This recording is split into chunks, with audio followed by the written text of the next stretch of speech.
ایک بچہ آ گیا، یتیم بچہ،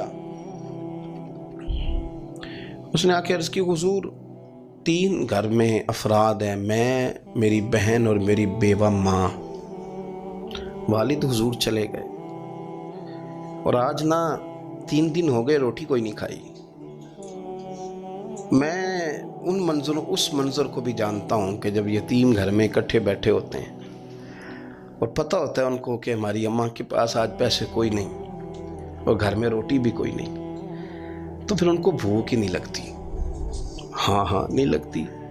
اماں پوچھتی ہے پتر روٹی کھانی ہے؟ نہیں میں تو سویرے جو کھایا تھا وہ ہضم ہی نہیں ہوا، اماں جی شاہی کوئی نہیں۔ یہ پردے اس طرح کر کے بچائے جاتے ہیں، ایک دوسرے کو تسلیاں دینا، ایک دوسرے سے پیار کا بڑھ جانا، ایک دوسرے کے لیے جذبات اور طرح کے بن جانا، حکمت الہی کے تقاضے ہوتے ہیں۔ یا رسول اللہ صلی اللہ تعالیٰ علیہ وسلم، بیوہ ماں ہے، یتیم بہن ہے، 3 دن سے کھایا کچھ نہیں، قربان جائیں۔ وہ گھر جہاں سے کائنات کھاتی ہے ساری، حضور نے فرمایا بلال جا کے ساری ازواج مطہرات سے پوچھ گھر میں کیا ہے۔ حضرت بلال کہتے ہیں میں سارے گھاری پوچھ آیا، ٹٹول آیا، ٹوٹل 21 کھجوریں نکلی۔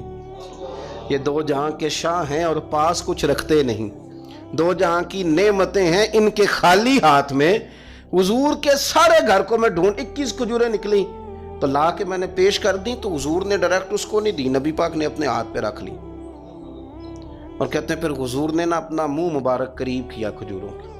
صحابہ خود فرماتے ہیں کہ یہ جو حضور نے منہ مبارک قریب کیا نا تو نبی پاک برکت کی دعا کر رہے تھے، 21 کھجوروں پہ برکت کی دعا ہوئی۔ حضور نے اس بچے کو بلایا، تھپکی دی، فرمایا لے جا 7 تیری بہن کی۔ انہیں معمولی نہ سمجھنا ہو تو حضرت بلال کہتے ہیں حضور 3 بھی دے دینا کبھی تو 30 سال ختم ہی نہیں ہوتی، 30 سال گزر جاتے ہیں، نکالتے رہو کھاتے رہو، ختم ہی نہیں ہوتی۔ حضور نے فرمایا 7 تیری بہن کی، 7 تیری والدہ کی، اور 7 حضور نے اور بھی تلقین فرمایا ایک سویرے کھایا کرنا، ایک شام کو کھایا کرنا، یہ لے جا۔ حضرت سیدنا بلال حبشی کہتے ہیں رضی اللہ تعالیٰ عنہ کہ بچہ لے کے جب باہر نکلا تو حضرت سیدنا معاذ ابن جبل دوڑ کے گئے اور جا کے بچے کے سر پہ شفقت سے ہاتھ پھیرا، کہا فکر نہ کرنا، رب کریم تجھے بہترین سرپرست عطا کرے گا، پتر پریشان نہ ہونا، اللہ تیری مدد کرے گا۔ صرف حوصلہ دیا، سر پہ دست شفقت پھیرا، بچہ چلا گیا تو حضور نے فرمایا معاذ ادھر آؤ نا ذرا۔ یا رسول اللہ حکم ہو۔ فرمایا کس چیز نے تمہیں اٹھایا بچے کے سر پہ ہاتھ رکھنے کے لیے؟ کس نے تمہیں کہا؟ کس چیز نے تمہیں اٹھایا جو تم بچے تک پہنچ گئے؟ عرض کی یا رسول اللہ وہ جو میرے دل میں اللہ نے یتیم کے لیے رحمت رکھی ہے نا، اس نے مجھے اٹھایا تھا، اور میں نے جہاں کہ اس کے سر پہ دست شفقت پھیرا تو حضور فرمانے لگے سن پھر، جو کسی یتیم کے سر پہ خالی ہاتھ بھی پھیر دے، جتنے بال اس کے ہاتھ کے نیچے آئیں گے نا، رب اتنی خطائیں معاف کرے گا، اتنی نیکیاں دے گا، اتنے درجے اس کے بلند کر دے گا۔ خالی دست شفقت ہی پھیر دے، دینا دلانا تو بعد کی بات ہے، اس کا خیال رکھنا تو۔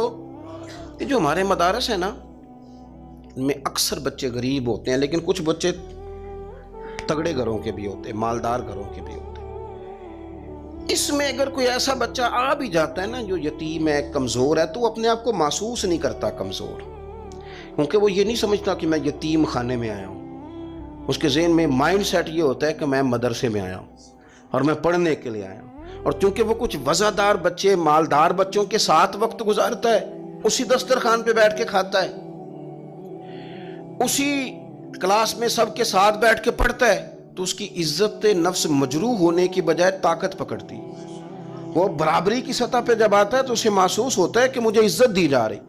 اس لیے مدارس اسلامیہ میری نظر سب سے مضبوط جگہ ہیں جہاں مساکین کی، یتیموں کی، غریبوں کی صحیح معنوں میں کفالت بھی ہوتی ہے، تعلیم بھی ہوتی ہے، عزت بھی ہوتی ہے، تربیت بھی ہوتی ہے۔ میرے رسول کریم علیہ السلام بڑے انہماک کے ساتھ، بڑے توجہ کے ساتھ۔ اچھا ایک کام اور ہوتا ہے ہمارے ہاں، وہ کیا ہے؟ اگر کوئی یتیم مال چھوڑ گیا نا اس کا باپ، تو پھر تو بارے نہیں آ رہے ہیں اس کے، پھر تو اللہ خیر کرے کہ بہت سارے مل جائیں گے کفالت کرنے والے، بہت سارے ملیں گے دھیان رکھنے والے، بڑے سارے ملیں گے توجہ دینے والے۔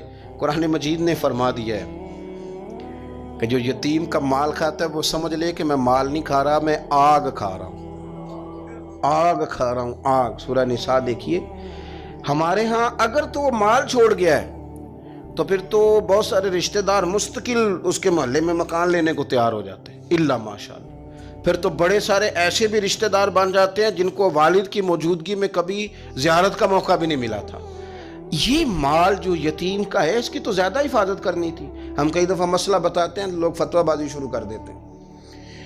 مجھے بلایا گیا کہ ایک صاحب کا انتقال ہو گیا تو ان کا ختم شریف ہے، تو بچے ان کے نابالغ ہیں، تو میں نے کہا کہ آپ اس طرح کریں، ان کے مال میں سے زیادہ پیسے نہ صرف کریں۔ نہیں جی نہیں، بڑے پیسے کمائے ہیں جی، اس نے ساری زندگی باہر نکالی ہے تو لاکھوں کروڑوں کمائے ہیں، تو چھوٹا گوشت پکائیں گے، بکرے کا گوشت پکائیں گے اور ہم ان کا ختم شریف دلائیں گے۔ تو میں نے کہا صاحب آپ رشتہ دار ہیں، ان کے بچوں کے مال کی حفاظت کریں۔ ختم شریف تو اس میں گوشت زیادہ ہونا ضروری نہیں، اس میں تو درد سے دعا کرنا ضروری ہے، اس میں تو تلاوت قرآن پاک کے سال ثواب میں ضروری ہے، ذکر اذکار ضروری ہیں۔ لیکن کیا کیا جاتا ہے کہ بے دریغ مال ان کا اگر ہو تو، ایک حدیث پاک ہے بخاری مسلم میں، بڑے غور سے سنیے گا اور اس کے اندر جتنے پہلو ہیں ان پر پوری توجہ دیجئے گا کہ کہیں ہم ادھر آ تو نہیں گئے۔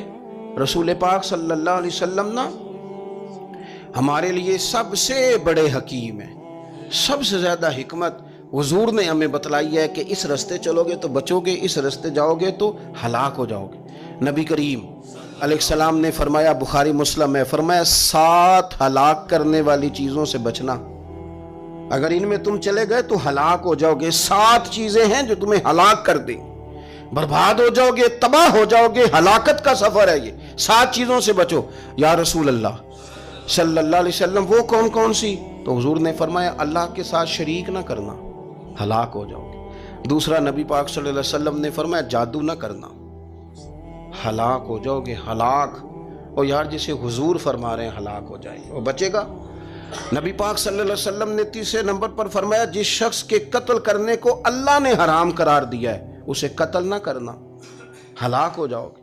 چوتھے نمبر پر رسول پاک علیہ السلام نے فرمایا سود نہ کبھی بھی کھانا، ہلاک ہو جاؤ گے، ہلاک۔ بڑی بڑی دلیلیں دی بینک والوں نے، بڑا سمجھایا تو حاجی صاحب مان گئے، محترم مان گئے، کہنے لگے نہیں جی نہیں وہ کاروبار میں لگاتے ہیں۔ بڑے بھولے بالے ہیں ہم، پتہ سارا ہے۔ اور دیکھو سب کاموں کے باوجود مستقل بینکوں میں پیسے اس اکاؤنٹ میں رکھے ہوئے ہیں جہاں سے مستقل سود آتا ہے۔ حضور نے فرمایا نہ کرنا یہ کام۔ تو کہتا ہے میں سود پہ پیسے لے کے کاروبار چمکاؤں گا، تیرے نبی پاک نے تو فرمایا تو ہلاک ہو جائے گا۔ تو کہتا ہے میں میل لگاؤں گا، حضور نے تو فرمایا ہلاکت ہے۔ تو کہتا ہے میں بڑا کچھ کر جاؤں گا تو ہلاکت ہے۔